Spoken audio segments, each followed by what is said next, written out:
you can't be for raising wages and for expanding the NAFTA trade model. These are totally incompatible things, and it comes back to the consequences of not being clear about how did we get here.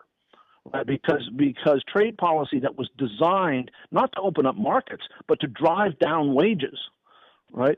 What is a critical aspect of what's happened to the American middle class. And so if you don't talk honestly about the causes, you're not going to be pursuing effective policy solutions. Well, in the minute or two we have left, I want to just get back for a second. You mentioned the fact that the president didn't talk about collective bargaining, and it's true that if you look at the peak years of the middle class, there was also a much larger union membership. Collective bargaining It was a much more powerful economic force. So it's not hard to see the causality there, I would argue. But in terms of practical suggestions, what might the president have said in 90 seconds or so? What might the president have said about that could have shifted the equation? Well, I think with most of these things, this is about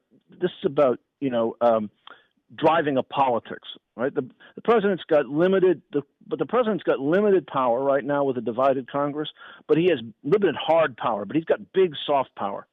Right. And, frankly, the president should have been holding up individuals whom frankly, made his speech possible. He should have been holding up Walmart workers and fast food strikers, people who took huge risks to raise wages for themselves and their fellow workers, and some of whom have been fired illegally.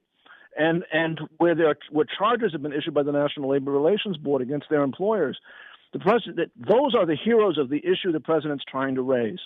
Right, and instead the president sort of pled with employers to do stuff voluntarily. It's very clear employers have absolutely no intention of doing.